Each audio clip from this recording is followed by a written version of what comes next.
կան Ադրբեջանի ինքնիշխան տարածքներ, որ գտնվում են մեր վերահսկողության ներքո, եւ փոխադարձ այս հարցը պիտի լուծում ստանա սահմանազատման գործընթացում։ Տարածքային զիջումների հետ կապված իր հայտարարություններով Փաշինյանն ակնհայտորեն ցույց է տալիս, որ նա Հայաստանի Հանրապետությունում Ադրբեջանի լիազոր ներկայացուցիչն է, արտակարգ եւ լիազոր դեսպանը։ Նա Հայաստանի վարչապետը չէ եւ վաղուց դադարել է այդ պաշտոնում իրավազոր լինելուց։ Հայաստանի Հանրապետությունը ցավոք ինքնիշխան պետություն չէ, քանի որ Հայաստանը ներկայացնող իշխանությունը ոչ թե գործում է ազգային պետական շահերից ելնելով, այլ կատարում է օտարի, որ ավելի ահավոր է թշնամու թելադրանքը։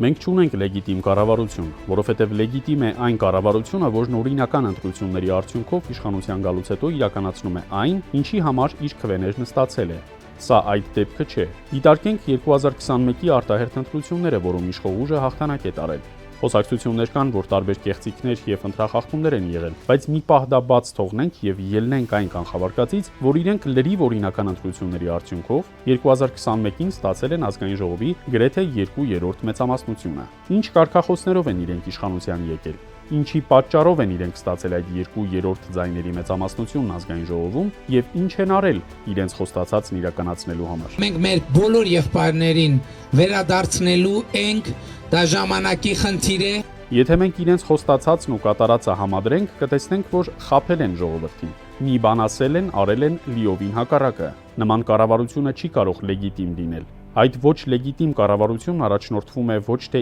իր 2021 թվականին ազգային ժողովի կողմից հաստատված ծրագրով, այլ գործում է օտար ուժերի թելադրանքով։ Այսինքն մենք կարող ենք իրենց օկուպացիոն կամ կոլաբորացիոնիստական ռեժիմ անվանել, որովհետև իրենք գործում են ուղղակիորեն Ադրբեջանի եւ Թուրքիայի թելադրանքով։ Ադրբեջանի եւ Թուրքիայի հետևում կանգնած ուժերը նույնպես թելադրում են Հայաստանին, թե իրենք ինչ քաղաքականություն պետք է վարեն եւ երկրի ներսում, եւ արտաքին քաղաքականության մեջ։ Այնպես որ մենք չունենք լեգիտիմ կառավարություն, այն չի կարող դիտարկվել որպես Հայաստանի Հանրապետության կառավարություն, իսկ եթե այն Հայաստանի շահերը չի պաշտպանում, ուրեմն այն օտար ուժերի կառավարություն է։ Մեծ քայլերով ավտորիտարիզմ, երբ որ սոցիալական միջավայրը հասարակությունը անտարբեր է գործընթացներին, իրավական համակարգը ունի զսպման մեխանիզմներ, հակակշռման մեխանիզմներ, դա անխուսափելիորեն բերելու է նրան, որ քաղաքական համակարգը փոխելու է իր բնույթը։ Եվ այդ քիչ թե շատ արկա ժողովրդավարական էլեմենտները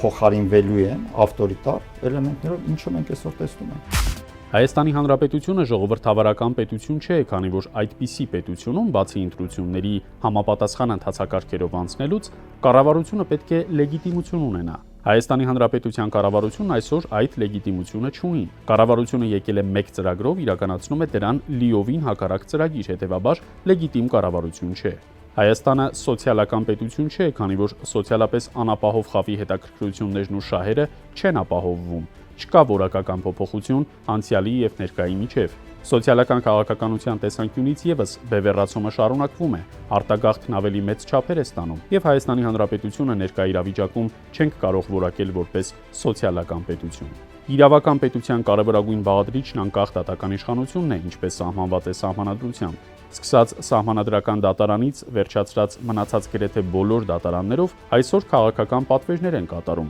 Քաղաքական բանտարկյալներ կան եւ նրանց նկատմամբ հետապնդումները հասնում են գրոտեսկի մակարդակի։ Օրինակ Արմեն Աշոտյանին կալանավորել է մի դատարան, որն իրավունք չուներ խափանման միջոցի հարց քննելու։ Դրանից հետո էլ այն շարունակեց նույն ապօրինությունները։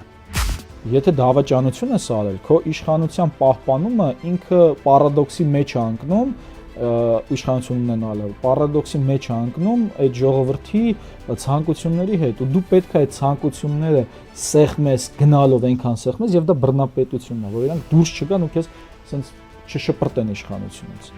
Ամենավողբալի վիճակը իրավական պետության հարցում է։ Կարող ենք ամենավատ երազում պատկերացնել մի իրավիճակ, երբ ազգային ժողովը որոշում է ընդունում պնդելով, թե սահմանադրությունն այսուհետ այսպիսին պետք է լինի, կամ սահմանադրական դատարանի դատավորն այլևս դատավոր չէ, նա ազատված է այդ պաշտոնից։ 2020 թվականին հենց այդպես փոխեցին սահմանադրությունը, այնպիսի խայտառակ խախտումներով իրավական պետության հիմնարար սկզբունքներին այնքան տրամագծորեն դեմ գնալով, որ մեծագույն երևակայության դեպքում անգամ անհնար էր պատկերացնել գործողությունների նման հաջորդականություն։